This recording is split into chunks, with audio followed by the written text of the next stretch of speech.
Clip number 357۔ انشاءاللہ عز و جل اس کلپ میں سورہ اعراف کی آیت نمبر 86 سے 88 تک کی تلاوت، ترجمہ اور تفسیر قرآن صراط الجنان سنیں گے۔ بسم اللہ الرحمن الرحیم۔ اللہ کے نام سے شروع جو نہایت مہربان رحمت والا ہے۔ وَلَا تَقْعُدُوا بِكُلِّ صِرَاطٍ تُوعِدُونَ وَتَصُدُّونَ عَن سَبِيلِ اللَّهِ مَنْ آمَنَ بِهِ وَتَبْغُونَهَا عِوَجًا وَاذْكُرُوا إِذْ كُنتُمْ قَلِيلًا فَكَثَّرَكُمْ وَانظُرُوا كَيْفَ كَانَ عَاقِبَةُ الْمُفْسِدِينَ۔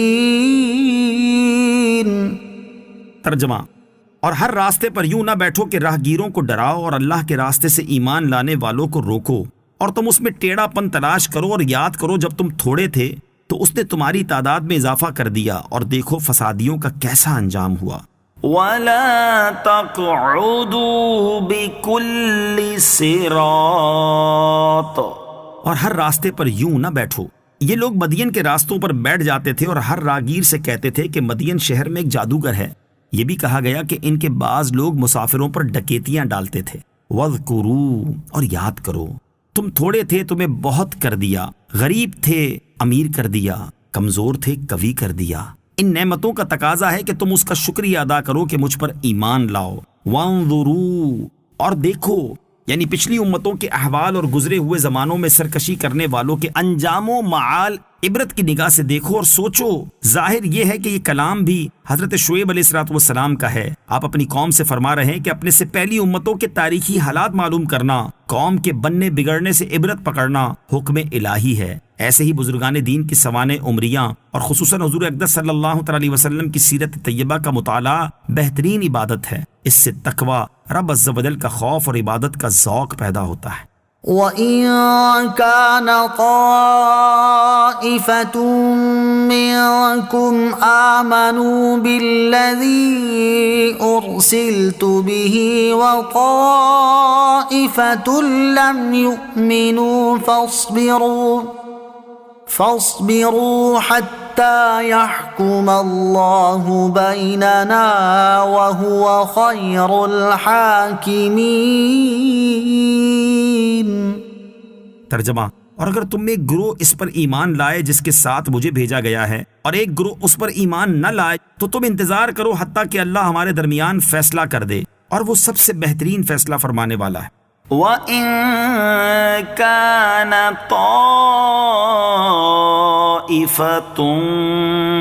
مِّنكُمْ، اور اگر تم میں ایک گروہ، یعنی اگر تم میری رسالت میں اختلاف کر کے دو فرقے ہو گئے کہ ایک فرقے نے مانا اور ایک منکر ہوا، تو انتظار کرو یہاں تک کہ اللہ عز و جل ہمارے درمیان فیصلہ کر دے کہ تصدیق کرنے والے ایمانداروں کو عزت دے اور ان کی مدد فرمائے، اور جھٹلانے والے منکرین کو ہلاک کر دے اور انہیں عذاب دے۔ اور اللہ عز و جل سب سے بہترین فیصلہ فرمانے والا ہے، کیونکہ وہ حاکم حقیقی ہے۔ اس کے حکم میں نہ غلطی کا احتمال ہے، نہ اس کے حکم کی کہیں اپیل ہے۔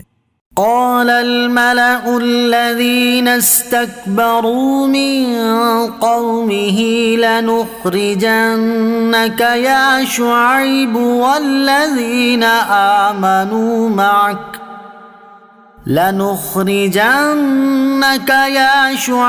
والذين آمنوا معك من قريتنا أو لتعودن في ملتنا قال أولو كنا كارهين۔ ترجمہ: اس کی قوم کے متکبر سردار کہنے لگے، اے شعیب، ہم ضرور تمہیں اور تمہارے ساتھ والے مسلمانوں کو اپنی بستی سے نکال دیں گے، یا تم ہمارے دین میں آ جاؤ۔ فرمایا، کیا اگرچہ ہم بیزار ہوں؟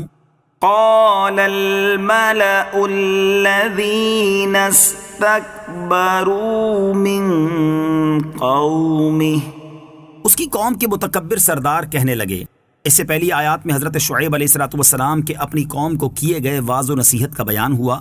آپ علیہ السلام کا واعظ و نصیحت سن کر آپ کی قوم کے وہ سردار جنہوں نے اللہ عز و جل اور اس کے رسول صلی اللہ تعالی علیہ وسلم پر ایمان لانے اور پیروی کرنے سے تکبر کیا تھا، ان کے جواب کا ذکر اس آیت میں فرمایا گیا ہے۔ چنانچہ فرمایا گیا کہ حضرت شعیب علیہ السلام کی قوم کے متکبر سردار ان کی نصیحتیں سن کر کہنے لگے، اے شعیب، ہم قسم کھاتے ہیں کہ ہم ضرور تمہیں اور تمہارے ساتھ ایمان والوں کو اپنی بستی سے نکال دیں گے۔ یعنی اصل مقصود تو آپ کو نکالنا ہے اور آپ کی وجہ سے آپ کے مومن ساتھیوں کو بھی نکال دیں گے۔ أَوْ لَتَعُودُنَّ فِي مِلَّتِنَا، یا تم ہمارے دین میں آ جاؤ۔ اس کا لفظی معنی یہ بنتا ہے کہ یا تم ہمارے دین میں لوٹ آؤ۔ اس سے بظاہر یہ معلوم ہوتا ہے کہ معاذ اللہ حضرت شعیب علیہ السلام پہلے ان کے دین میں داخل تھے، تبھی تو انہوں نے آپ علیہ السلام کو واپس لوٹ آنے کی دعوت دی۔ مفسرین نے اس اشکال کے چند جوابات دیے ہیں، ان میں سے 3 سماعت کیجیے۔ نمبر 1، حضرت شعیب علیہ السلام پر ایمان لانے والے چونکہ پہلے کافر تھے، تو جب آپ کی قوم نے آپ کی پیروی کرنے والوں کو مخاطب کیا تو اس خطاب میں آپ علیہ السلام کو بھی شامل کر کے آپ پر بھی وہی حکم جاری کر دیا، حالانکہ آپ علیہ السلام تو ان کے دین میں کبھی داخل ہی نہ ہوئے تھے۔ نمبر 2، کافر سرداروں نے عوام کو شک و شبے میں ڈالنے کے لیے اس طرح کلام کیا تاکہ لوگ یہ سمجھیں کہ آپ علیہ السلام پہلے ان کے دین و مذہب پر ہی تھے۔ حضرت شعیب علیہ السلام نے انہیں جو جواب دیا کہ کیا اگرچہ ہم بیزار ہوں، یہ ان کے اس اشتباہ کے رد میں تھا۔ نمبر 3، حضرت شعیب علیہ السلام کفر و شرک سے تو قطعاً دور و نفور تھے، لیکن ابتدا میں چھپ کر عبادت وغیرہ کرتے تھے، جس کی وجہ سے ان کا دین قوم پر ظاہر نہ تھا، جس سے انہوں نے یہ سمجھا کہ آپ علیہ السلام ان کے دین پر ہیں۔